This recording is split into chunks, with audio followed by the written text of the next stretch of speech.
My son's teacher told him she'd be a better parent than me. I taught her a lesson she will never forget. My 6-year-old son, Oliver, started first grade so excited about his new teacher, Miss Whitman. She was young, maybe 25, always smiling, and Oliver said she was the nicest teacher in the whole school. He'd come home talking about how she read stories with special voices and let them have extra snack time on Fridays. I was thrilled he loved school so much after a rough kindergarten year with a strict teacher who made him cry. The first month was perfect.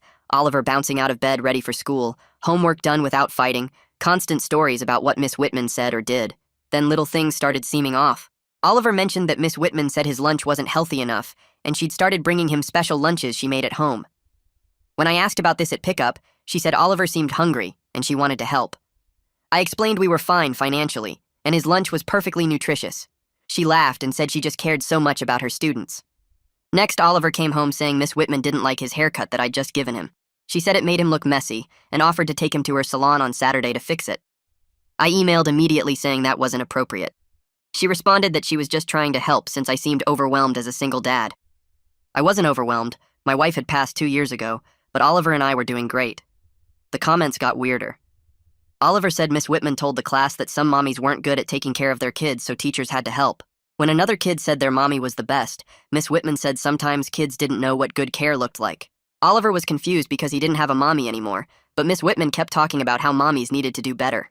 At parent-teacher conferences, she spent the whole time asking about our home life. Did Oliver have proper bedtimes? Did I read to him enough? Did he eat vegetables?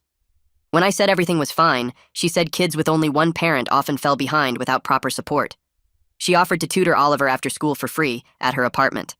I declined firmly, and she said I was being prideful instead of thinking about Oliver's needs. Halloween came and Oliver wanted to be a dinosaur. I spent hours making his costume with him, cardboard scales and painted claws. He loved it. He wore it to school for their parade and came home in tears. Miss Whitman had told him it looked homemade in a bad way and gave him a store-bought prince costume she just happened to have in his size. Said princes were better than dinosaurs, and his real costume was embarrassing. That night, Oliver asked if Miss Whitman could be his new mommy, since she knew what kids needed better than I did. My blood went cold. I asked what he meant, and he said Miss Whitman told him she would be a better mommy than anyone, and someday she'd take care of him properly. She'd been telling him this for weeks during their special lunch times, that she loved him more than anyone else could and wanted to be his mommy. I called the principal immediately, but it was after hours. Next morning, I was at school before the doors opened. The principal, Mrs. Foster, tried to brush it off as a young teacher being enthusiastic. I demanded she investigate. She said she'd look into it, but Miss Whitman was beloved and probably just meant she cared about her students like family. I knew that wasn't enough, so I started talking to other parents at pickup. Turns out Oliver wasn't the only one. 3 other single parents had similar stories. Kids coming home saying Miss Whitman would be a better parent. Extra attention for kids from divorced families, telling kids their parents didn't pack good lunches or dress them right. One mom said her daughter asked if Miss Whitman could adopt her because she said she wanted to. We went to the principal as a group. Mrs. Foster finally took it seriously and said she'd observe the class. But Oliver came home that day saying Miss Whitman had told him not to tell anyone about their special talks anymore because some people wouldn't understand how much she loved him. That was it. I pulled Oliver out of school for the rest of the week and contacted the district superintendent with every incident documented. The other parents did the same. The superintendent launched an investigation immediately, and what they found out changed everything. The superintendent's investigation dug through Miss Whitman's employment history and found records from her previous district that made my stomach turn. She had worked at another elementary school 2 years ago, where she formed an unhealthy attachment to a 3rd-grade boy whose mother had died of cancer. The boy's father complained after Miss Whitman started showing up at their house unannounced with gifts and offering to babysit on weekends. School administrators documented multiple conversations where they told her to maintain professional boundaries, but she kept pushing. Eventually, they gave her the choice to resign quietly or face formal disciplinary action. She resigned. They wrote a neutral reference letter that said nothing about the boundary violations, and she moved to our district where nobody knew about her pattern of targeting grieving families. The hiring manager never called the previous principal directly, just relied on the sanitized paperwork, and Miss Whitman walked right into another classroom full of vulnerable kids. Owen Grimes called my cell phone on a Tuesday afternoon while I was at work. His voice sounded tired and angry at the same time as he apologized for the system failing Oliver and the other children. He explained that Miss Whitman was on immediate administrative leave starting that morning and wouldn't be allowed back in the building during the investigation. Then he asked if I would consent to having Oliver evaluated by the district's child psychologist to document any emotional impact from what happened. I agreed without hesitation because I needed to understand what my son had been through and whether the confusion I saw in him was normal or something deeper. Owen said he'd have the psychologist's office contact me to schedule an appointment and thanked me for my patience with the process. After we hung up, I sat in my car in the work parking lot for 20 minutes, trying to process the fact that this could have been prevented if someone at her old school had been honest about why she really left. That evening, I sat Oliver down on the couch in our living room and tried to find words that would make sense to a 6-year-old. I told him Miss Whitman wouldn't be his teacher anymore because she made some mistakes about what teachers should say to students. His face crumpled immediately, and tears started running down his cheeks as he asked if he did something wrong. My heart felt like it was breaking as I pulled him onto my lap and spent the next hour reassuring him that he was perfect, and this had nothing to do with anything he said or did. I explained that grown-ups have rules about how to act with kids, and Miss Whitman broke those rules, which meant she couldn't be a teacher right now. Oliver kept asking if she was mad at him or if he could visit her to say sorry, and I had to keep redirecting him back to the truth that he hadn't done anything wrong. By the time he finally calmed down, his shirt was soaked with tears, and I felt exhausted from trying to protect him from understanding the full ugliness of what an adult he trusted had done to him. 3 days later, I drove Oliver to the district office for his appointment with Kirsten Weaver, the child psychologist. The waiting room had toys and books scattered around to make it less scary, but Oliver clung to my hand and refused to look at anyone. Kirsten came out to meet us with a warm smile and gentle voice that immediately put me a little more at ease. She was probably in her 40s with kind eyes and a calm way of moving that suggested she'd done this many times before. She explained to Oliver that they were going to play some games and talk about school, and she told me I could watch through a one-way mirror in the observation room next door. I followed a staff member to the small room and watched through the glass as Kirsten sat on the floor with Oliver and pulled out bins of toys. She started with simple play, letting him choose what to do, asking casual questions about his favorite things. Gradually, she steered the conversation towards school and teachers, using puppets to act out scenarios about what teachers should and shouldn't say to students. Oliver opened up slowly, moving toy figures around as he talked about how Miss Whitman said special things to him during lunch that made him feel confused. I watched my son try to make sense of why his favorite teacher told him she wanted to be his mommy and whether that meant something was wrong with our family. Kirsten never pushed, just followed his lead and helped him express feelings he didn't have words for yet. After the session ended and Oliver went back to the waiting room with a staff member, Kirsten brought me into her office to discuss what she observed. She sat across from me with a notepad and explained that Oliver showed clear signs of emotional manipulation and confusion about adult boundaries. The way Miss Whitman had positioned herself as a maternal figure, while undermining my role as his father, had left him uncertain about who to trust and what appropriate care looked like. Kirsten said the good news was, we caught it early enough that therapy could help him rebuild a healthy understanding of teacher-student relationships before the damage became permanent. She recommended weekly sessions for at least 3 months, possibly longer depending on how he progressed. Then she warned me to prepare for Oliver to have trust issues with authority figures for a while, especially teachers, because his sense of safety in the school had been violated by someone he admired. I asked if he would be okay long-term, and she said yes, with proper support, but emphasized that I needed to be patient with behavioral regression and emotional outbursts as he processed what happened. Catherine Haynes called me that night around 9 after Oliver had gone to bed. Her voice shook as she said she couldn't stop thinking about all the warning signs she missed with her daughter Sophie. We ended up talking for 2 hours, both of us sitting in our separate houses in the dark, processing our guilt over not recognizing sooner what Miss Whitman was doing. Catherine told me Sophie had been coming home for weeks, saying Miss Whitman explained that divorce meant her parents didn't love her enough to stay together. Catherine had thought it was just a child's misunderstanding of adult conversations, maybe something Sophie overheard from other kids, until the investigation revealed that Miss Whitman had been telling multiple children from divorced families that their parents failed them. We talked about how convincing Miss Whitman had been, how she framed everything as caring and helpful, how she made us feel grateful for her attention to our kids instead of suspicious. By the end of the call, we both felt a little less alone in our anger and confusion, and we promised to keep checking in with each other as our families navigated whatever came next. The school assigned a substitute teacher to Oliver's class while they searched for a permanent replacement for Miss Whitman. I got the email from Mrs. Foster on Thursday evening explaining the transition plan and asking for patience during this difficult time. Friday morning, Oliver woke up and refused to get dressed for school, saying he didn't want a new teacher who wouldn't like him. Saturday and Sunday he seemed okay, distracted by weekend activities, but Monday morning brought a complete meltdown when I tried to get him ready. He screamed that he didn't want to go, that the new teacher would be mean, that he wanted Miss Whitman back. Tuesday was worse, with Oliver hiding under his bed and crying so hard he made himself sick. Wednesday I gave up and called my boss to explain I needed to take emergency family leave for the rest of the week. I stayed home with Oliver, trying to help him feel safe again, but every mention of school triggered panic and tears. The following Monday I tried a different approach. I told Oliver I would walk him all the way to his classroom and we would meet the substitute teacher together before I left. He agreed reluctantly, clinging to my hand as we walked through the school hallway. The substitute was a woman probably in her 60s with gray hair pulled back in a neat bun and reading glasses on a chain around her neck. She introduced herself simply as Mrs. Bradley and shook Oliver's hand with a gentle firmness that didn't demand anything from him. I explained quietly that Oliver was nervous about new teachers, and she nodded with understanding in her eyes that told me Mrs. Foster had briefed her on the situation. Mrs. Bradley told Oliver he could sit wherever he felt comfortable and that she wouldn't call on him unless he raised his hand first. She didn't try to hug him or make grand promises about being the best teacher ever. She just gave him space to warm up to her gradually, treating him like any other student instead of someone special who needed extra attention. Oliver looked up at me with scared eyes, and I squeezed his hand before letting go, promising I would be right there at pickup time. 2 weeks after Miss Whitman's administrative leave started, a district investigator contacted me to schedule a formal interview. She arrived at my house on a Saturday morning with a briefcase full of documents and a digital recorder. We sat at my kitchen table while Oliver played in his room, and she asked me to walk through every incident I could remember involving Miss Whitman's behavior. I started with the lunch comments and worked my way through months of interactions, realizing as I talked how many small things I had dismissed as enthusiastic teaching. The investigator took detailed notes and asked follow-up questions that made me see patterns I hadn't recognized before. The way Miss Whitman had tested boundaries with small violations before escalating to bigger ones. How she specifically targeted moments when Oliver was vulnerable or missing his mother. The calculated steps she took to position herself as irreplaceable in his life while undermining my role as his parent. The investigator's face remained professionally neutral, but I could see her pen pressing harder into the paper as I described how Miss Whitman told Oliver she would be a better mother than anyone.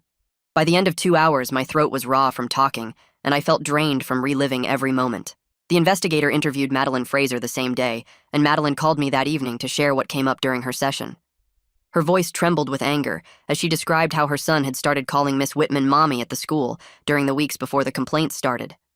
When Madeline found out and corrected him, saying Miss Whitman was his teacher, not his mother, her son came home confused because Miss Whitman had told him it was okay to call her that.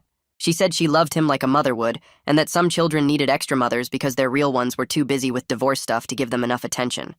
The investigator's face had gone pale when Madeline described this, and she made extensive notes about the severity of the boundary violations. Madeline said the investigator asked detailed questions about whether Miss Whitman had ever tried to arrange time alone with her son outside of school.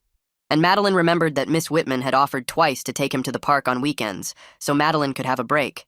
At the time, it seemed generous, but now it felt predatory, like Miss Whitman was actively trying to insert herself into their family structure and replace Madeline as the primary maternal figure in her son's life. I got a call from Catherine 2 weeks after the investigation started. Her voice was tight with anger as she told me that Miss Whitman had been reaching out to parents who weren't part of our complaint group, asking them to write letters saying what a wonderful teacher she was. Catherine had heard this from another mom at pickup who seemed confused about why anyone would complain about Miss Whitman. The woman said Miss Whitman told her that some parents were trying to destroy her career because they were jealous of how much the kids loved her. I felt sick hearing this. Miss Whitman was spinning the story to make us look like the bad guys. Catherine said 3 other parents had mentioned similar conversations, and some of them seemed to believe Miss Whitman's version of events. They thought we were overreacting and going after a good teacher who just cared too much. I called Owen immediately and explained what was happening. He sounded frustrated but not surprised. He said he would have the district lawyer send a cease and desist letter telling Miss Whitman to stop contacting anyone connected to the case, but the damage was already done. Some parents at the school were giving us cold looks at pickup now, whispering when we walked by. One dad even said to Vicky that she should think about what she was doing to Miss Whitman's life. The whole thing made me furious, but also scared that maybe the investigation wouldn't be enough if people thought we were lying. Oliver's first therapy session with Kirsten happened on a Thursday afternoon. I sat in the waiting room flipping through magazines without reading them while she talked to him in her office. The session lasted an hour, and when the door opened, Oliver walked out looking confused and a little sad. Kirsten smiled at him and told him he did a great job, then asked if she could talk to me alone for a few minutes. Oliver sat in the waiting room with a puzzle while Kirsten and I went back into her office. She said Oliver had talked about Miss Whitman a lot, describing the special lunches and the things she said about being his mommy. Then Kirsten told me that at the end of the session, Oliver had asked her a question that broke my heart. He wanted to know if it was okay that he still missed Miss Whitman, even though she did bad things.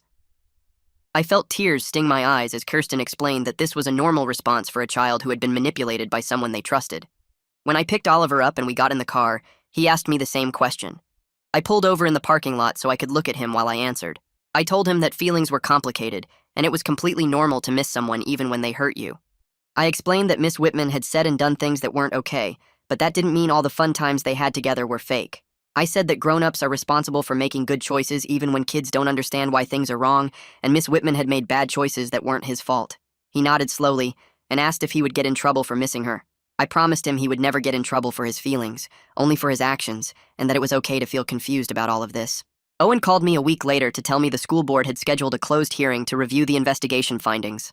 He said I could submit a written statement if I wanted, or I could attend the hearing and speak directly to the board. He explained that the hearing would include the investigator's report, statements from affected families, and Miss Whitman's response through her lawyer.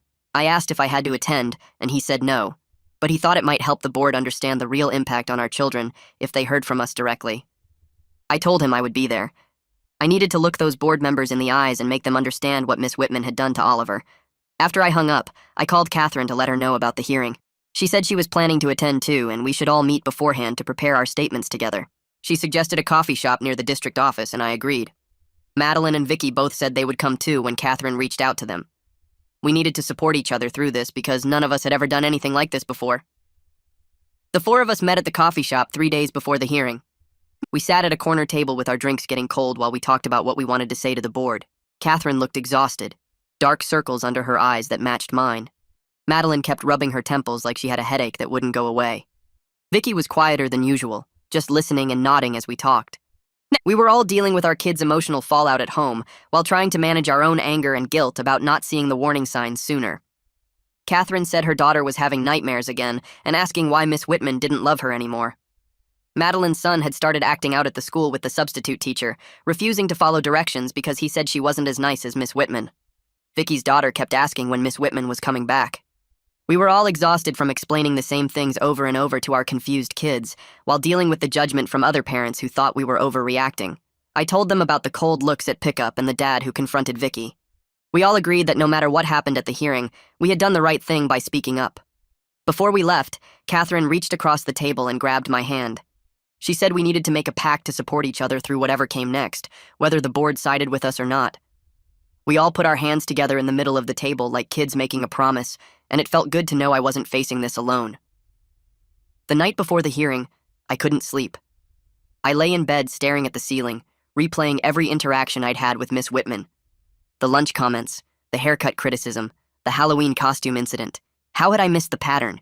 How had I not seen that she was systematically trying to replace me in Oliver's life? I kept thinking about all the times I'd dismissed my gut feeling that something was off because she seemed so enthusiastic and caring. At 3 a.m, I gave up on sleep and went to my kitchen table. I pulled out a notebook and started writing down every single incident I could remember. Every comment Miss Whitman made about Oliver's lunch or clothes or haircut. Every time she offered to take him somewhere alone. Every conversation where she questioned my parenting or suggested I was overwhelmed. I wrote down exact dates when I could remember them and approximate timelines when I couldn't.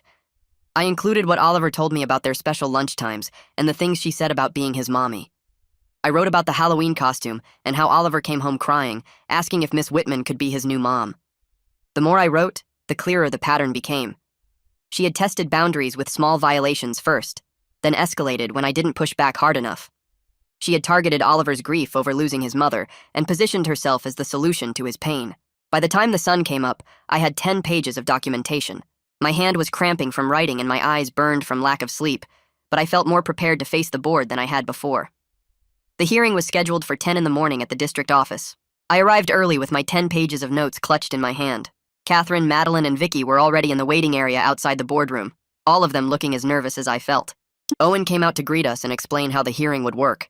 The board would hear from the investigator first, then from us if we wanted to speak, then from Miss Whitman's lawyer. After that, they would deliberate in private and make their decision. He warned us that Miss Whitman's lawyer might try to paint us as overprotective parents who misunderstood normal teacher enthusiasm. We needed to stay calm and stick to the facts. At exactly 10 o'clock, a board member opened the door and invited us in. The room was smaller than I expected, with a long table where 5 board members sat with serious expressions. The investigator was already there with a thick folder of documents. Miss Whitman's lawyer sat on the opposite side of the room, a middle-aged woman in a gray suit who didn't look at us when we walked in. Owen gestured for us to sit in chairs along the wall, and the hearing began. The investigator presented her findings first, walking through the timeline of complaints and the evidence she had gathered. She described Miss Whitman's previous reprimand at another district and the pattern of boundary violations with students from single-parent homes. When she finished, the board chair asked if any of the affected parents wanted to speak. I stood up with my pages of notes and walked to the front of the room. I spoke for 15 minutes about how Miss Whitman had systematically targeted Oliver's grief over losing his mother. I described the lunch replacements and how she positioned them as caring for him better than I could. I explained the haircut comments and the offer to take him to her salon, implying I couldn't properly groom my own son.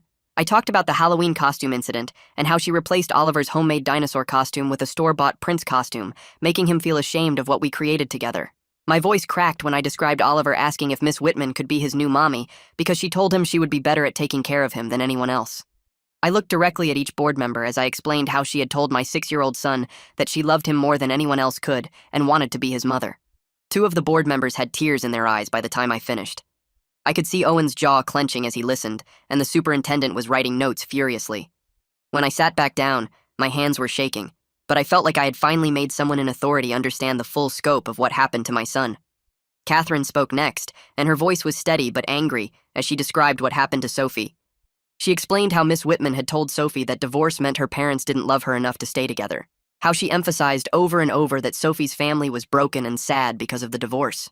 Catherine's voice got louder as she described how Sophie started having nightmares about her parents dying because Miss Whitman kept talking about how terrible it was for children when families fell apart. Sophie had asked Catherine if she and her ex-husband were going to die like Oliver's mom did, because Miss Whitman said that's what happened to families that weren't whole. The board members shifted uncomfortably in their seats as Catherine spoke. One of them, an older man with glasses, interrupted to ask the investigator a pointed question about why the previous district's concerns weren't caught during the hiring process. The investigator admitted that the reference check had failed because Miss Whitman's previous district gave her a neutral reference to avoid legal complications. They hadn't flagged the reprimand or explained why she left. The board member looked furious and made a note on his papers. Madeline and Vicky spoke after Catherine, adding their own stories of boundary violations and inappropriate comments. By the time we finished, the board members looked shell-shocked. The board chair announced they would deliberate in private and asked us to wait in the hallway. We filed out of the room and the door closed behind us with a heavy click. The investigator and Owen stayed inside for the deliberations. We sat on hard plastic chairs in the hallway and waited. Madeline started pacing after the first 30 minutes, walking back and forth in front of the water fountain. Vicky sat with her head in her hands, not saying anything. Catherine and I tried to make small talk, but kept trailing off into silence. We could hear muffled voices through the door, but couldn't make out any words. An hour passed, then 2 hours. I started to worry that they were struggling to reach a decision, that maybe Miss Whitman's lawyer had convinced them we were overreacting. After 3 hours, I was ready to scream from the tension. Catherine kept checking her phone, and Madeline had worn a path in the floor from her pacing. Vicky looked like she might be sick. I tried to stay calm by reminding myself that we had done everything we could. We had documented everything, spoken clearly about the impact, and now it was up to the system to do its job. But the waiting was torture. The door finally opened and Owen stepped out into the hallway. His face was serious, but I couldn't read his expression. We all stood up immediately, holding our breath. Owen looked at each of us and then said the board had voted unanimously to terminate Miss Whitman's employment effective immediately. Relief hit me so hard I had to grab the back of a chair to stay standing. Owen continued explaining that the board was also reporting her conduct to the State Teaching Certification Board with a recommendation that her license be suspended or revoked. He apologized again for the system's failures, for not catching the red flags during hiring, for Mrs. Foster's initial dismissal of our concerns. He promised that the district would conduct a full review of hiring procedures and teacher supervision protocols to prevent this from happening to other families. Catherine started crying, and Madeline hugged her. Vicky let out a long breath like she had been holding it for months. I felt tears on my own face, but I was too tired to wipe them away. Owen shook my hand and thanked us for being brave enough to speak up. He said our children were lucky to have parents who fought for them. I couldn't speak, just nodded and tried to process that it was actually over. We walked out of the district office into the bright afternoon sunlight. The parking lot was half empty, and I could hear birds singing in the trees nearby. It felt surreal after the intensity of the hearing room. Catherine grabbed me in a tight hug right there in the parking lot, not caring who saw us. She said she couldn't have gotten through this without our group support, that knowing other families were going through the same thing made her feel less crazy. I hugged her back and told her the same thing. Madeline and Vicky joined the hug, and we stood there in a circle for a minute. 4 parents who had been strangers 2 months ago, but were now bonded by the worst experience of our parenting lives. When we finally let go, I looked at each of them and realized that finding these other families had been the one good thing to come out of this nightmare. We had protected our children together, and that mattered more than anything Miss Whitman had tried to destroy. I drove home from the district office feeling like I could finally breathe properly for the first time in weeks. Oliver was at my parents' house for the afternoon, and I needed to pick him up soon. but I sat in my car for a few minutes just processing what had happened. Miss Whitman was gone. Really gone. The board had terminated her employment and reported her to the state, and there was no going back from that. I started the engine and headed to my parents' place, rehearsing in my head how I would explain this to Oliver in a way that wouldn't make him feel responsible or scared about what came next. When I got there, he was playing in the backyard with my dad, kicking a soccer ball back and forth. He looked so normal, so happy in that moment, and I hated that I had to bring up Miss Whitman again. But he needed to know what happened. We drove home and I made him a snack, then sat down with him at the kitchen table. I explained that Miss Whitman wouldn't be his teacher anymore because she had broken some important rules that teachers have to follow. Oliver's face crumpled and he asked if she was in trouble because of him. My chest tightened at the question because I knew he'd been carrying this fear around. I told him no, that teachers have rules they must follow, and Miss Whitman broke those rules all by herself. He nodded slowly, seeming to accept this, but then he asked if his new permanent teacher would leave too. The question hit me hard because it showed how deeply this whole situation had shaken his sense of security. I pulled him close and promised that his new teacher would be someone who knew how to follow the rules and would stay with his class for the whole year. He leaned against me and asked what his new teacher would be like, and I had to admit I didn't know yet because the school was still finding someone good. The next few days passed in a strange calm. Oliver went back to the school with the substitute teacher and seemed to settle into a routine, though he was quieter than usual. I checked in with him every evening about how school went, and he'd give me short answers about what they learned or who he played with at recess, but he didn't talk about the substitute teacher much. Then on Friday afternoon, Mrs. Foster called me.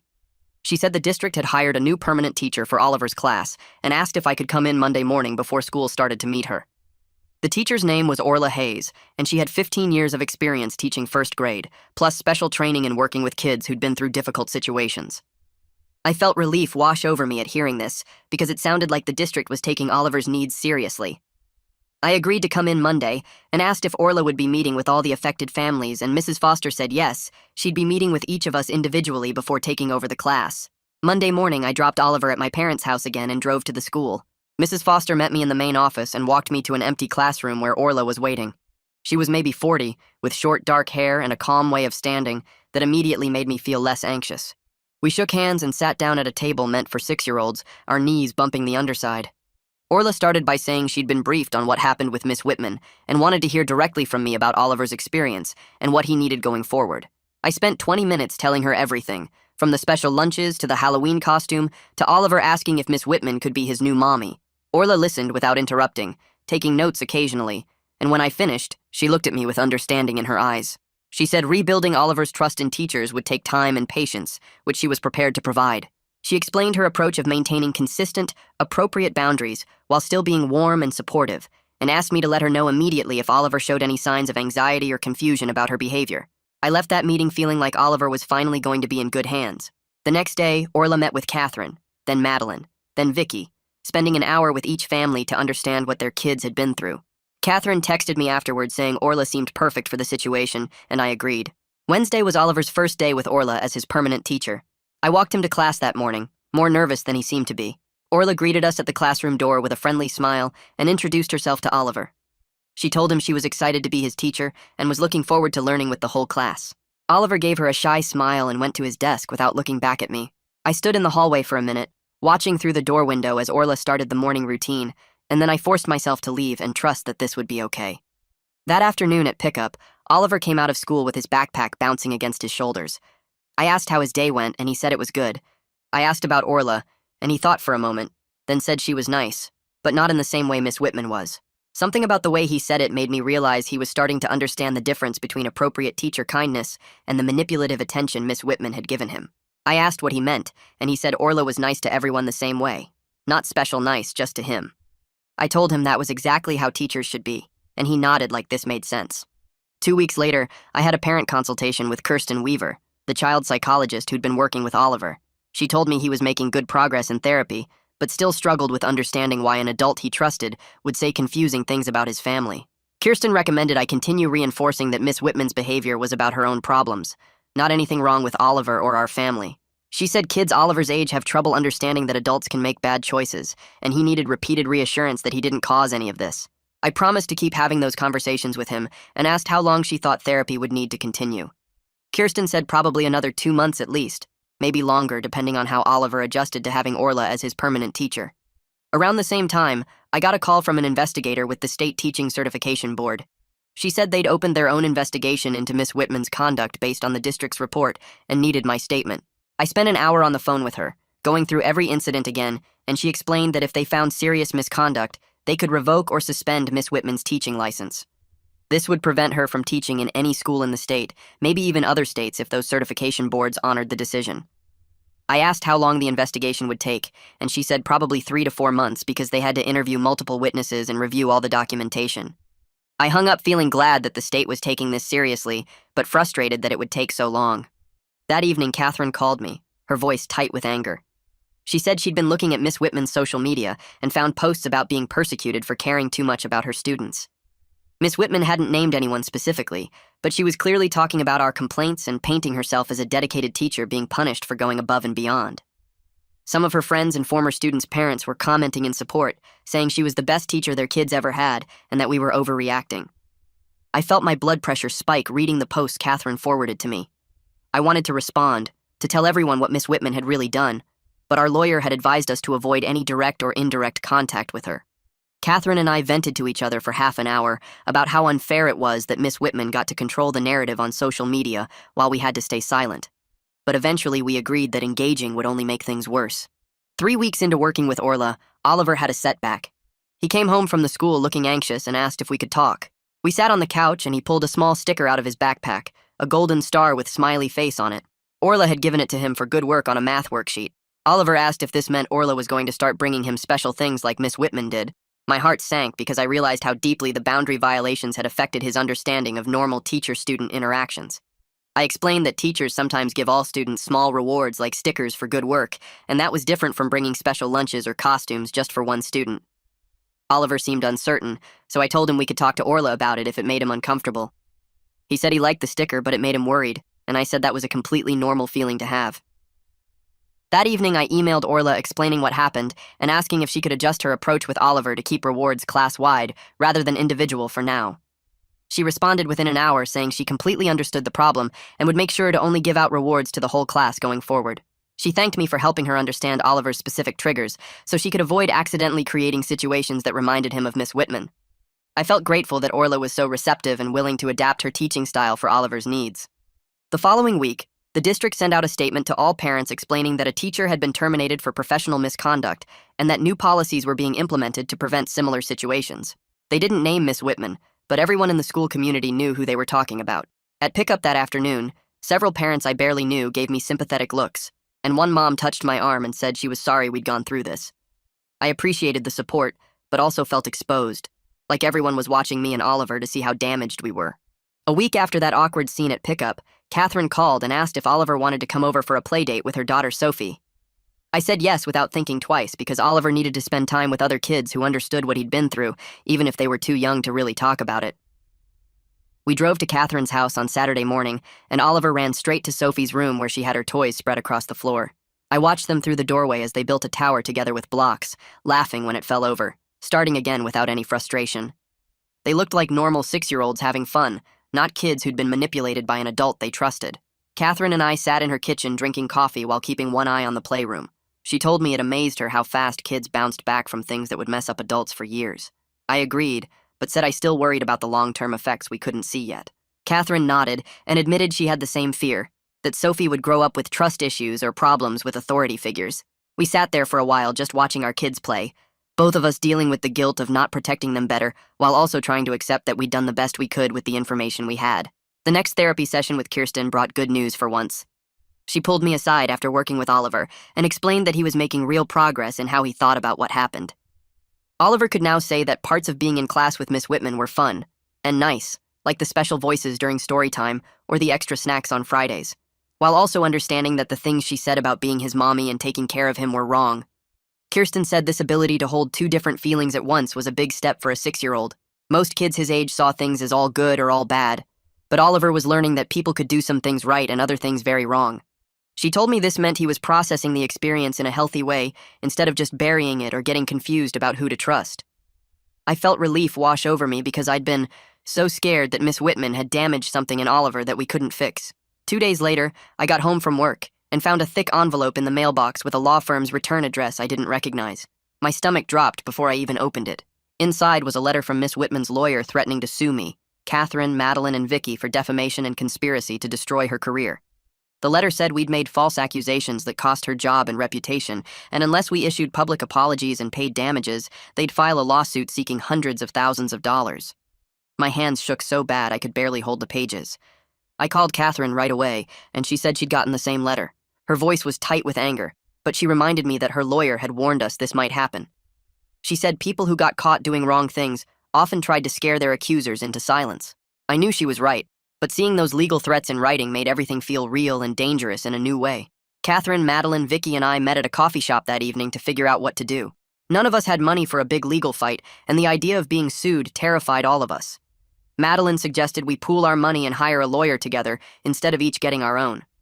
We called around and found an attorney who handled education law cases and agreed to meet with us as a group. His name was Robert Adler, and his office was in the next town over.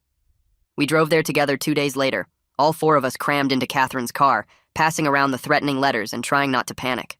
Robert read through everything carefully, asked us detailed questions about what we'd reported and what evidence we had, and then leaned back in his chair. He told us that our complaints were made in good faith with real evidence to back them up, which protected us from defamation claims. He explained that truth was a complete defense against defamation, and everything we'd reported had been proven true by the district's investigation. Robert said Miss Whitman's lawyer was probably just trying to scare us into staying quiet, and that actually filing a lawsuit would force Miss Whitman to defend her actions in public court, where all the evidence would come out. He didn't think they'd actually follow through with the threat. Robert drafted a response letter laying out all the documented evidence of Miss Whitman's misconduct. He listed every incident we'd reported, every witness statement, every finding from the district investigation. His letter made it clear that any lawsuit would require Miss Whitman to explain in open court why she told students she wanted to be their mommy, why she brought them special lunches and costumes, why she said their parents weren't good enough. Robert sent the letter and we waited. Days went by with no response. Then a week passed. Then 2 weeks. The threat of legal action just disappeared like it had never existed. Robert called to tell us he didn't expect to hear anything back, that the other lawyer had probably advised Miss Whitman that a lawsuit would only make things worse for her. I felt the tension I'd been carrying in my shoulders finally start to ease. Oliver's therapy sessions shifted focus after that. Kirsten started working with him on understanding what healthy relationships with adults should look like. She used examples from his life, asking him how I showed him I cared versus how Miss Whitman had done it. Oliver said I made him breakfast and helped with homework and took him to the park. Kirsten asked if I ever told him I loved him more than anyone else could, or said I should be the only person taking care of him. Oliver shook his head no. She brought up his grandparents and asked how they showed love.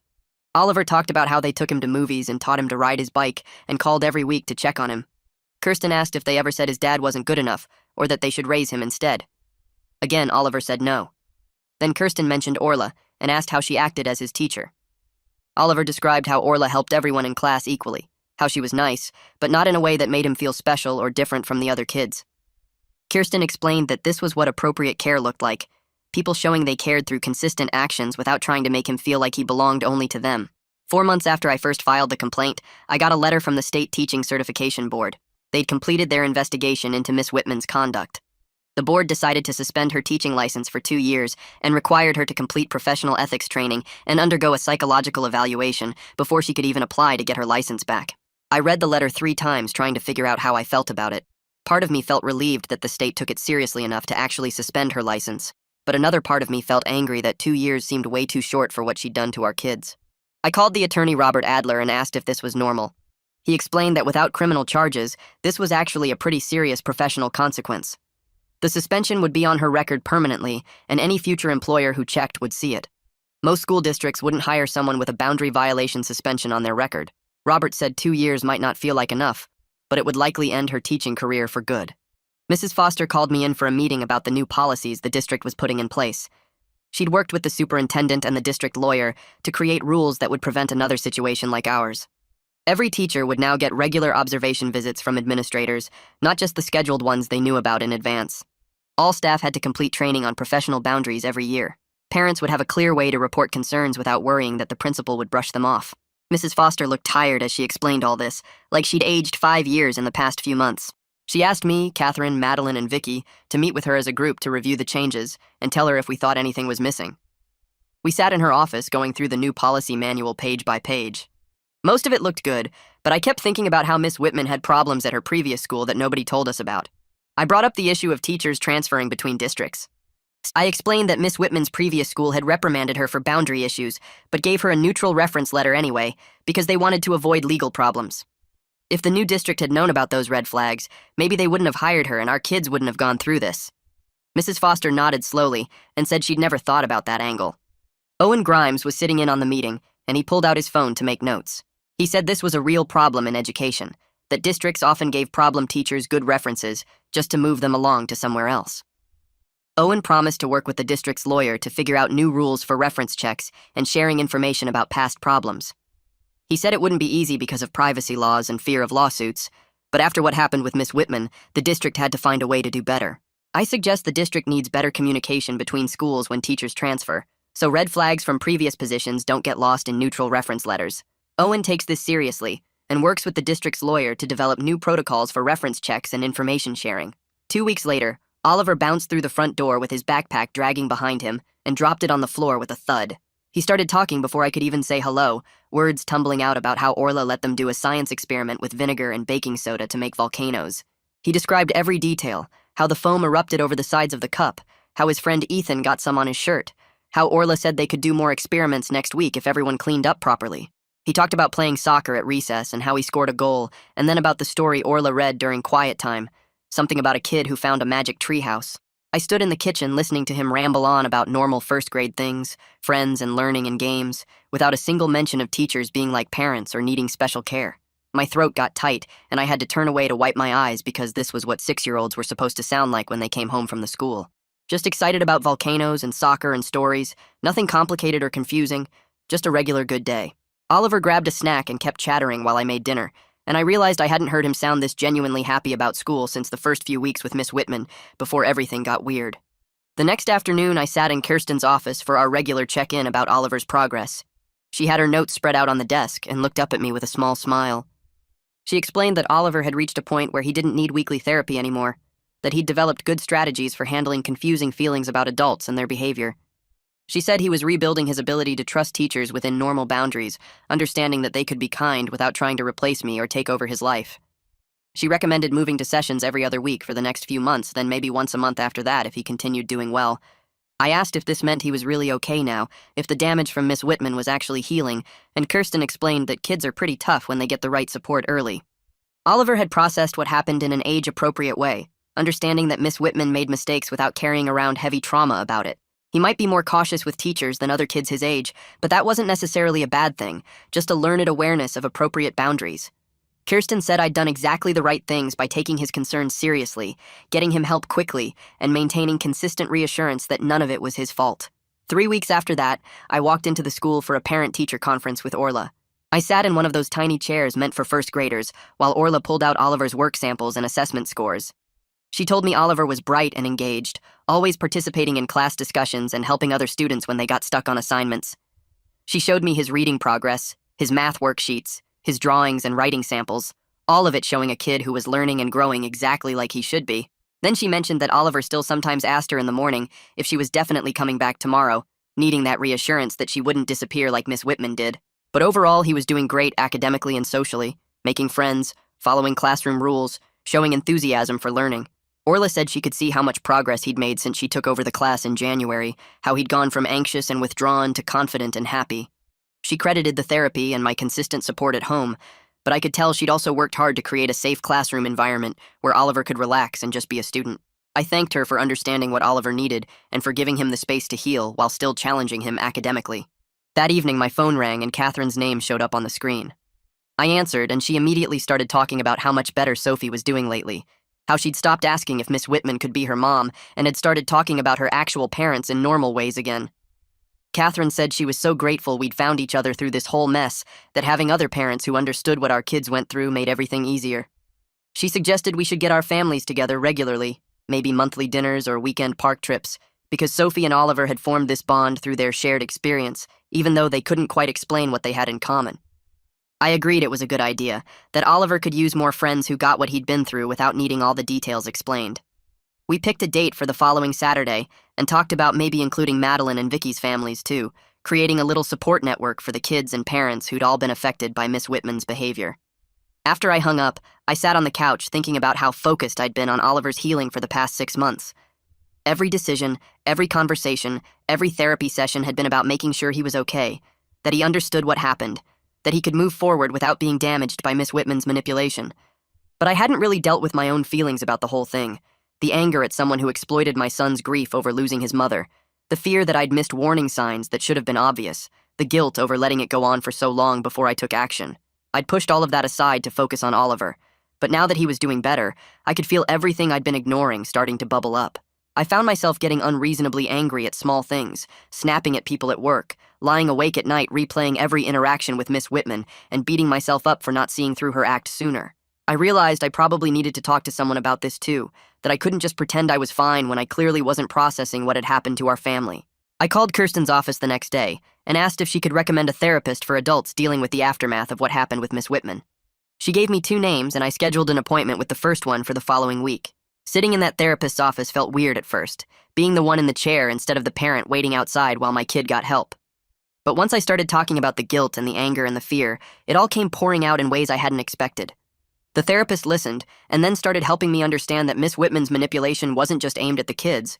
It was designed to make parents like me feel grateful for her attention instead of suspicious of it. She deliberately played on my insecurities as a single parent, making comments about being overwhelmed and needing help, framing her boundary violations as generous concern instead of inappropriate intrusion. The therapist explained that I was also a victim of her manipulation, not just a negligent parent who should have known better. Recognizing that helped me start to forgive myself for not seeing through her act immediately, understanding that she'd been sophisticated and deliberate in how she operated. The school year crawled toward its end, and Oliver completed 1st grade with Orla as his teacher. On the last day of school, they had an end-of-year celebration with cookies and juice boxes and presentations of student work. Oliver walked up to Orla with a card he'd made, construction paper folded in half with crayon drawings on the front. He handed it to her and she opened it and read whatever he'd written inside, then smiled and thanked him. Later when we got home, I asked what the card said, and Oliver told me he'd thanked her for being a good teacher. Just that simple phrase, good teacher, not best teacher or favorite teacher or anything about being like family. Just good teacher, acknowledging that she'd done her job well within appropriate boundaries. That simplicity showed me how far he'd come in understanding what healthy teacher-student relationships looked like, that teachers could be kind and supportive without trying to become substitute parents or demanding special emotional attachment. Summer break started, and suddenly Oliver had 2 months without the daily reminder of school and teachers and complicated adult relationships. We went on a camping trip to a state park 3 hours away, sleeping in a tent and cooking hot dogs over a fire and hiking trails through the woods. Oliver ran around catching bugs and climbing trees and swimming in the lake, just being a kid without any weight on his shoulders. We spent lazy days at the community pool where he played with other kids and practiced his swimming while I sat on a lounge chair reading and watching him. I could see the difference in how he moved through the world now, more relaxed and confident, laughing freely without that shadow of confusion and misplaced attachment that had haunted him for months.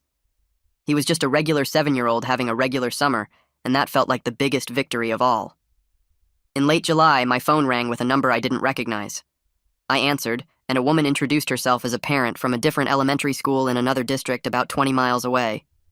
She explained that Miss Whitman had applied for a teaching position at their school, and someone on the hiring committee had found news coverage of the investigation into her conduct.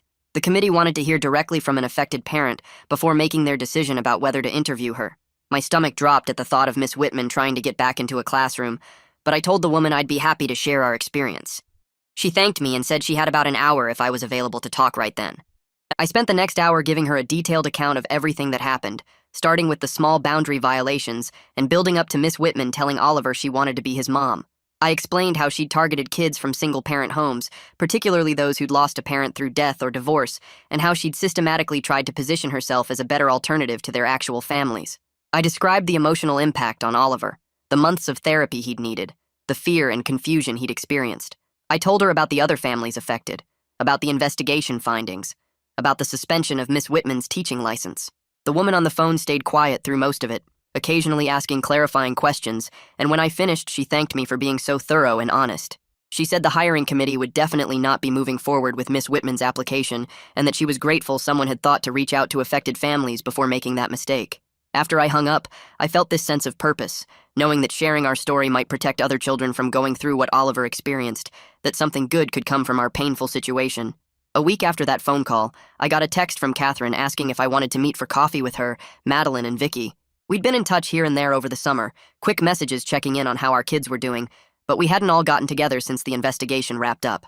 I agreed, and we met at a cafe downtown on a Saturday morning while our kids were at various activities. We sat at a corner table with our drinks and started talking about normal parent stuff, swim lessons and soccer camp and vacation plans, and it felt strange at first because we'd only ever talked about the crisis that brought us together. Catherine mentioned that Sophie had made a new friend at day camp who she played with every day. Madeline said her son was learning to ride a bike without training wheels.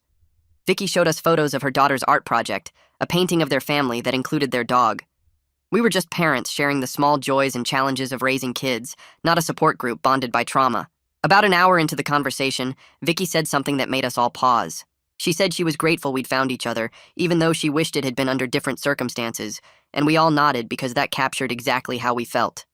We'd become real friends through the worst experience of our parenting lives, and now we were building something beyond that shared pain. We made plans to get our kids together for a play date at the park the following weekend. And as we left the cafe, I realized these friendships would last because they were based on genuine connection and mutual support, not just the crisis that initially brought us together. Oliver started asking about second grade a few days later while we were eating dinner. He wanted to know who his teacher would be, and if she would be nice and if she would like him.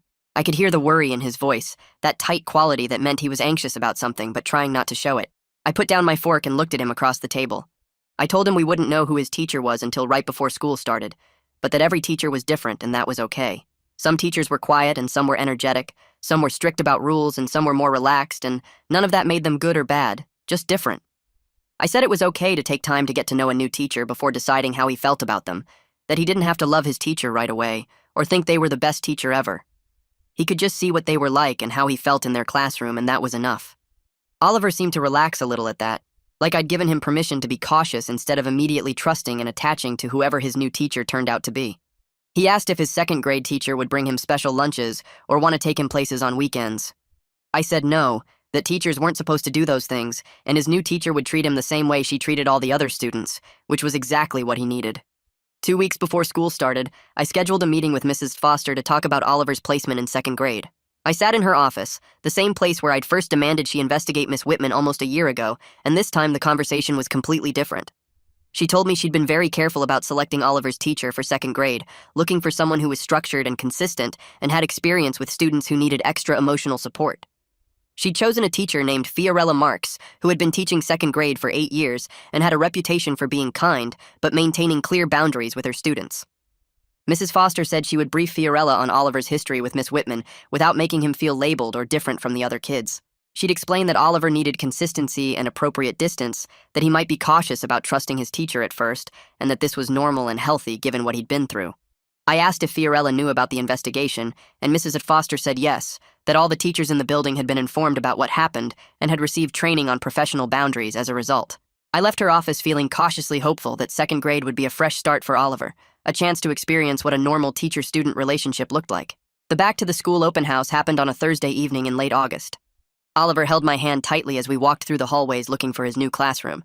We found it and went inside, and Fiorella was standing by her desk greeting families as they arrived. She was probably in her mid-30s with brown hair pulled back in a ponytail and glasses, wearing jeans and a school t-shirt. She smiled when she saw us and introduced herself, shaking my hand and then crouching down to Oliver's level to say hello. She asked him a few questions about what he liked to do for fun and what his favorite subject was, the same questions she was asking every kid who came through the door. She didn't single him out or give him extra attention or try to create some special connection. She was friendly, but not overly enthusiastic, treating Oliver exactly like every other student in the class, and I could see him starting to relax as he realized she wasn't going to be like Miss Whitman. We looked around the classroom at the decorated bulletin boards and the reading corner and the desks arranged in groups of 4. Fiorella explained her classroom rules and her homework policy and how she communicated with parents, all very straightforward and professional. When we left, Oliver said she seemed okay, not amazing or the best or his favorite, just okay, and that simple assessment was exactly what I'd hoped for. The first week of second grade went smoothly, in ways that felt almost boring after the drama of first grade. Oliver came home each day with normal stories about what they'd learned in math and who he played with at recess, and a funny thing that happened at lunch when someone spilled their milk. He talked about Fiorella the way kids talk about teachers, mentioning things she said or rules she had, but without the intense attachment and constant references that had marked his relationship with Miss Whitman. On Friday, I asked him how he liked his new teacher, and he shrugged and said she was fine, she was nice, she helped him when he didn't understand something. It was such a normal, healthy response that I almost wanted to cry with relief. We'd finally reached a place where school was just school again, not a source of anxiety and confusion and complicated emotions. Oliver was learning and playing and making friends, and his teacher was just his teacher, not someone trying to insert herself into our family or replace his dead mother. The ordinariness of it all felt like the biggest victory we'd achieved in the entire year since Miss Whitman first started crossing boundaries. I had a final consultation with Kirsten on a Tuesday afternoon while Oliver was at the school. I sat in her office where we'd had so many conversations about his healing process, and she told me that Oliver had successfully processed his experience with Miss Whitman. He developed an age-appropriate understanding of boundaries and what healthy teacher-student relationships looked like. He knew that teachers should be kind and helpful, but not try to act like parents, that they should treat all students fairly without singling anyone out for special attention, that they shouldn't tell students they love them or want to be their mom or dad. Kirsten said Oliver had done the work of integrating this confusing experience into his understanding of the world without being traumatized by it, which was the best outcome we could have hoped for. She recommended we end our regular therapy sessions, but keep her as a resource if any issues came up in the future. If Oliver started showing signs of anxiety about teachers or authority figures, if he had trouble trusting adults, if anything triggered memories of what happened with Miss Whitman, I could call her and we'd schedule appointments as needed. But for now, Oliver was healthy and resilient and ready to move forward. I thanked her for everything she'd done to help my son heal, and I left her office feeling grateful that we'd had access to someone who understood childhood trauma and knew how to guide kids through it. The district held a parent meeting in September, where Owen Grimes presented the new policies and procedures they'd implemented in response to our case. I sat in the school auditorium with about 200 other parents and listened as he explained the changes. All teachers would now receive annual training on professional boundaries and appropriate relationships with students. Principals would conduct more frequent classroom observations, looking specifically for boundary violations. The district had created a clear reporting system for parents to raise concerns without fear that their complaints would be dismissed. They'd changed their reference check procedures to include direct conversations with previous employers instead of just accepting written references. Owen acknowledged that the system had failed to protect our children and that these changes were designed to make sure it didn't happen again. After the presentation, several parents came up to me privately to thank me for speaking up and making the schools safer for all children. One mom said her daughter had mentioned that her teacher sometimes said things that made her uncomfortable, and now she felt like she could report it and be taken seriously. Another dad said he'd been worried about seeming overprotective if he questioned his son's teacher's behavior, but now he knew the district would listen. I felt proud that something good had come from our painful experience, that Oliver's suffering had led to changes that might protect other kids from similar situations. Oliver and I were sitting at the kitchen table one evening doing homework when he said something that caught me off guard. He told me he understood now that Miss Whitman was confused about how to be a good teacher. It was such a simple, childlike way of explaining what had happened, reducing her manipulation and boundary violations to confusion rather than malice or mental illness. But it showed me that he'd integrated the experience into his understanding of the world in a way that made sense to him. He wasn't traumatized or angry or scared. He'd processed what happened and come to a conclusion that let him move forward without carrying emotional damage. I asked him what he meant by confused, and he said that teachers are supposed to help kids learn and be nice to them, but they're not supposed to try to be their mom or dad, and Miss Whitman didn't understand that difference. He said Fiorella understood it because she was nice, but she didn't try to be his mom. She was just his teacher. I told him he was exactly right, and that I was proud of how he'd figured all this out. I silently thanked Kirsten for her skilled guidance in helping him reach this point of understanding without bitterness or fear. I was checking my email one Saturday morning when I saw a message from the state certification board. My stomach tightened as I opened it, wondering what they wanted almost 2 years after Miss Whitman's license had been suspended. The email informed me that Miss Whitman had applied for early reinstatement of her teaching license and asked if I wanted to submit a statement opposing it. She'd only been suspended for 2 years and was trying to get her license back after serving just half that time. I sat at my computer for a long time thinking about what to write. Part of me wanted to be angry and vengeful, to write a statement full of rage about what she'd done to Oliver and the other kids, but I knew that wouldn't be effective or appropriate. I needed to write something measured and factual that explained why 2 years wasn't sufficient time to ensure she wouldn't repeat her pattern with other vulnerable children. I spent the next hour writing a response that laid out the specific boundary violations she'd committed, the emotional impact on the affected students, and my concerns about her applying for reinstatement so quickly. I explained that while I hoped she'd gotten help for whatever drove her behavior, I didn't believe 18 months was enough time to address the deep issues that led her to target grieving and divorced children and try to insert herself into their families. I said the certification board should require her to complete the full 2-year suspension and demonstrate through therapy records and professional evaluations that she'd genuinely changed before allowing her back into a classroom. I submitted the statement and hoped the board would take it seriously. 3 weeks later, I received another email from the certification board. They'd denied Miss Whitman's early reinstatement request, and she would need to serve her full 2-year suspension before she could apply again. When she did apply for reinstatement, she would need to provide documentation of completed therapy, undergo a psychological evaluation, and demonstrate understanding of professional boundaries through additional ethics training. The board's decision gave me a sense of closure I hadn't realized I needed. The system had initially failed us when Mrs. Foster dismissed my concerns and when the hiring process didn't catch Miss Whitman's previous boundary violations. But ultimately, the system had taken the situation seriously and prioritized children's safety over a teacher's career convenience. Miss Whitman wouldn't be able to walk into another classroom and do to other kids what she'd done to Oliver, at least not for another year, and not without proving she'd changed. I closed my laptop and went to find Oliver, who was playing in the backyard with a neighbor kid, laughing and running and being a normal 7-year-old without any weight on his shoulders. 3 weeks after the certification board's decision, Mrs. Foster called to ask if Catherine and I would speak at a parent education night the district was organizing. She explained they wanted to help other parents recognize warning signs of inappropriate teacher behavior before situations escalated like ours had. Catherine and I met at the coffee shop to prepare what we'd say, and we decided to focus on the specific red flags we'd missed or dismissed. We wouldn't name Miss Whitman or give details that would identify our kids, just share the general patterns that other parents might encounter. The night of the presentation, about 40 parents filled the school library, and I felt my stomach twist as I looked at all those faces waiting to hear our story. Catherine spoke first, describing how her daughter had come home with comments about divorce, meaning parents didn't love enough, and how she'd initially thought it was just a child misunderstanding adult conversations. She explained how the comments became more frequent and specific, how the teacher started bringing special treats just for her daughter, how the attention felt flattering at first before it started feeling wrong. I talked about Oliver's experience without using his name, explaining how grief over losing his mother had made him vulnerable to someone offering excessive care and attention. I described the lunch replacements, the costume incident, the offers to take him places outside school, and how each thing seemed small by itself, but formed a pattern when we looked back. Several parents nodded as I spoke, and one mother raised her hand to ask how we'd known when to take action versus when to give the teacher the benefit of the doubt. Catherine answered that one, saying we'd learned to trust our instincts when something felt off, even if we couldn't immediately explain why it bothered us. After the presentation, parents came up to thank us and ask questions, and 3 different people mentioned they'd noticed small things with their kids' teachers that they'd been dismissing as overthinking. We encouraged them to document anything that concerned them and to talk to other parents to see if patterns emerged. Driving home that night, I felt like maybe the awful experience with Miss Whitman could prevent other families from going through what we had. Oliver's 2nd grade year moved along without any problems that made my stomach drop or my mind race with worry. He'd come home talking about math problems and playground games, and a kid named Ethan who collected rocks, all the normal stuff 7-year-olds cared about.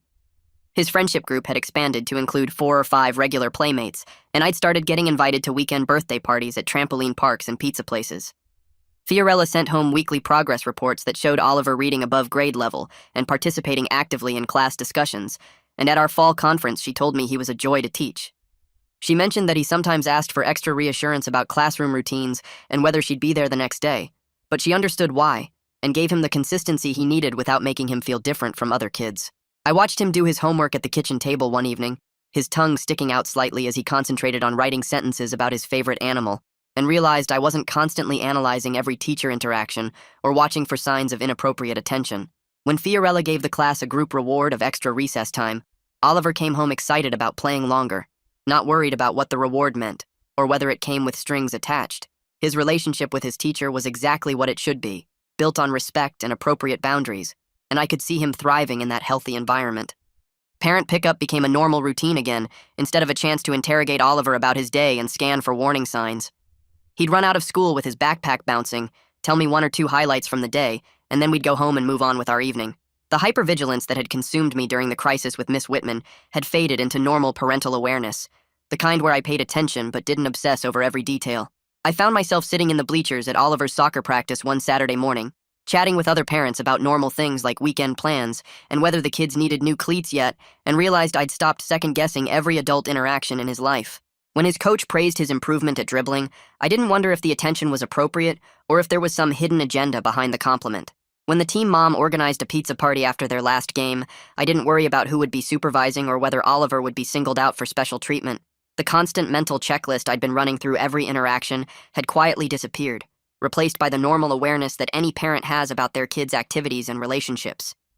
At the school, when Fiorella asked if I could volunteer for the fall festival, I said yes without spending 3 days analyzing whether it was appropriate or what her motivations might be. I helped run the ring toss booth alongside other parents, and when Fiorella stopped by to thank the volunteers, I had a brief, pleasant conversation with her about how well Oliver was doing, without my mind racing through every word looking for hidden meanings. The fear and suspicion that had colored every interaction with teachers and school staff had faded, and I could engage with Oliver's education the way I had before Miss Whitman, trusting that most people who work with kids genuinely care about them in appropriate ways. I still paid attention and stayed involved, but I wasn't constantly watching for warning signs or preparing for the next crisis. Oliver asked me one evening why I seemed happier lately, and I realized he'd been picking up on the shift in my energy, even though I hadn't consciously noticed it myself. I told him I was happy because he was doing so well in the school, and making good friends, which was true. But the deeper truth was that I'd finally let go of the fear that had been driving me since we'd gone through the situation with Miss Whitman. On the anniversary of the day I'd first reported Miss Whitman to Mrs. Foster, I took Oliver out for ice cream after school without telling him why. We sat at a small table with our cones, his chocolate chip and mine mint, and I asked him if he remembered when he'd had a different first-grade teacher before Orla. He nodded and said he remembered Miss Whitman had left and Orla had come, but he didn't remember exactly when or why. I told him we'd gone through something hard together that year, something that had been confusing and scary for both of us, but we'd gotten through it and come out stronger on the other side. He asked if it was about Miss Whitman saying weird things about being his mom, and I was surprised he remembered that specifically when so much else had faded. I said yes, that was part of it, and explained that sometimes grown-ups make mistakes about how to treat kids, and when that happens, other grown-ups have to step in and fix it. He seemed satisfied with that explanation and went back to eating his ice cream, telling me about a science experiment Fiorella was planning for next week involving volcanoes. The fact that he could mention his current teacher in the same conversation where we'd talked about Miss Whitman without any anxiety or confusion showed me how far he'd come in processing what had happened. He didn't need to understand the full timeline or all the details of what we'd gone through. He just needed to know that we'd faced something difficult together and made it through, and that was enough understanding for a 7-year-old. We finished our ice cream and walked back to the car, and Oliver asked if we could stop at the park on the way home. I said yes, and watched him run toward the swings, a normal kid having a normal day, and felt grateful that the crisis with Miss Whitman hadn't broken either of us. My phone rang 3 days later while I was making dinner, and Catherine's name appeared on the screen. She told me she'd just gotten off a call with Mrs. Foster, who had some news she thought we'd want to hear. The district had developed a comprehensive training program on professional boundaries and appropriate teacher-student relationships, and they were naming it the Parent Advocacy Initiative in honor of our group of families who'd spoken up about Miss Whitman. Mrs. Foster wanted to know if we'd be willing to help train new teachers by sharing our experience and the warning signs we'd learned to recognize.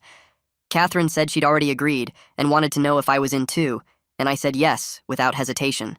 Turning our painful experience into education for others felt like a way to honor what our children had gone through and make sure it meant something beyond just our own family's healing. We'd be meeting with the district's professional development coordinator next week to plan the training curriculum, and Mrs. Foster wanted us involved in developing the actual content rather than just showing up to tell our story. I hung up and stood at the stove stirring pasta sauce, thinking about how strange it was that something so awful had led to this opportunity to maybe prevent other families from going through what we had. Oliver came into the kitchen asking what was for dinner, and I told him spaghetti, his favorite. He started setting the table without being asked, chatting about his day, and I watched him move around the kitchen with the easy confidence of a kid who felt safe and secure in his world. The district naming their program after our advocacy felt like validation that speaking up had been the right choice, even when it had been terrifying and exhausting and full of self-doubt. Catherine called back later that evening after Oliver was in bed, and we talked for an hour about what we wanted to include in the training. We agreed that the focus should be on empowering parents to trust their instincts and providing concrete examples of boundary violations so teachers would understand where the lines were. We wanted to make sure new teachers learned these lessons without having to make the mistakes Miss Whitman had made, and that parents knew they had the right to question things that felt wrong without being dismissed as overprotective or difficult. Oliver and I settled into our normal life with school and homework and weekend activities, the comfortable routine of a family that had healed from something hard. Saturday mornings meant soccer practice. Sunday afternoons often included playdates with Ethan or one of Oliver's other friends, and weekday evenings followed the predictable pattern of dinner, homework, bath time, and bedtime stories. We'd started a tradition of Friday movie nights where Oliver got to pick what we watched, and we made popcorn together, and those quiet evenings on the couch became my favorite part of the week. He was doing well in the school, bringing home spelling tests with gold stars and math worksheets he'd completed carefully, and Fiorella's notes in his folder were consistently positive. When other parents asked me how things were going, I could honestly say great without the qualifier of considering what we went through that had colored my responses for so long. We were more careful now about trusting too quickly. Both of us and I noticed Oliver took longer to warm up to new adults in his life than he had before Miss Whitman. But we weren't broken or bitter, just wiser and more aware of how things could go wrong when boundaries weren't maintained. I'd learned to trust my instincts instead of dismissing concerns as overreaction, and Oliver had learned that it was okay to feel uncomfortable with adult behavior and tell me about it. The hardest parenting challenge I'd faced since losing my wife had taught me that protecting Oliver sometimes meant making waves and refusing to accept dismissive responses from people in authority. I looked at my son playing in the backyard one Sunday afternoon, building an elaborate fort out of cardboard boxes, and felt proud of both of us for getting through the crisis with Miss Whitman and coming out stronger on the other side.